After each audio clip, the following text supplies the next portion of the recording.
mga nakikitang nabibili mga electric fan ngayon, parang ang gagaan nila, tapos more of plastic po in nature.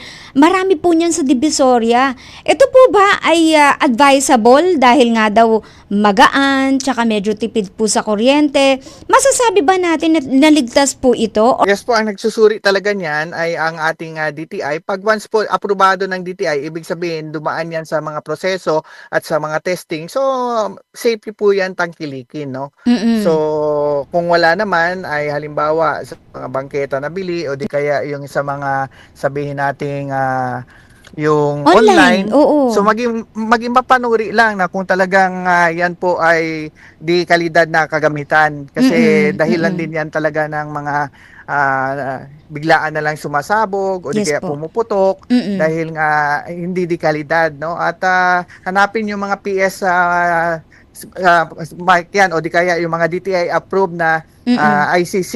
So yan po Yes. ang ating patuloy na panawagan po sa publiko na Mm-mm. tangkilikin yung mga DTI approved. Yan. Okay. So, isa din sa mga factor na binanggit nyo kanina, Colonel, yung sa mga saksakan, 'di ba, no, sa mga electric outlet natin, ang BFP po ba nagsasagawa ng pag-iinspeksyon most of the time sa mga gusali and even sa mga resident, or depende na po sa mga may-ari po ng mga residential properties kung magpapa-inspeksyon po sila? Pag residential kasi ma'am, wala pong authority ang BFP basta-basta mag-conduct ng inspection without the Opo. consent po.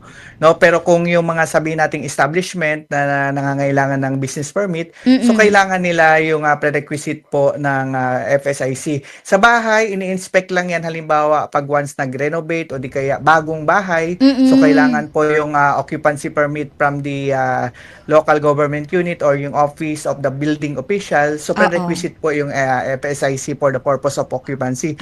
Pero Ah, pag once yan ay nakatayo na, hindi na po oo. yan taon-taon na inspeksyonin. Pero Mm. dahil sa aming ginagawang programa na obligasyon sa Bayan Ligtas na Papayanan, kung saan nagkakandak po ang BFP ng house-to-house survey, Uy, so maganda. maaari po kayong Mm. pagpahintulot na magpa-inspect kung ano sa tingin nyo ang pwedeng maging dahilan ng sunog Oo. sa inyong area. No? Lalo yung pag-electrical sa bahay, ang talagang advice namin yan ay ipasuri po sa mga lihitimong at lisensyadong mga electrician. So Mm. lalo na halimbawa yung mga 25 years below yung mga bahay Oo. Yung matagal na, no? years. Mm. Opo, pag 25 years pataas naman siguro safe sabihin natin every 2 to 3 years ay pa-inspect natin. Pero Mm. kung Kung alis na bago, may problema sa yes. electrical, ano yun, panay trip off ng Oo, breaker, oo, oo. sumasabog yung fuse maya-maya. So, Yes ibig po. sabihin yan, may problema yung ating electrical system o di kaya yung Mm.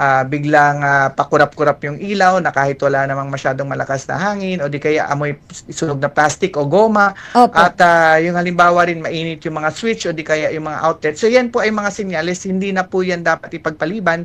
Dapat Mm. po agaran yan ay pasuri natin sa ating ng mga lisensyadong electrician. Iyon, oo.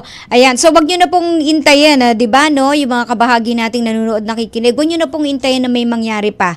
No, mas at least magkano lang naman ang ginugugol natin kung magpapacheck po tayo sa electrician, legit na electrician, ano? Colonel, kaysa yung abo po ang buong bahay natin. Mahirap po 'yan.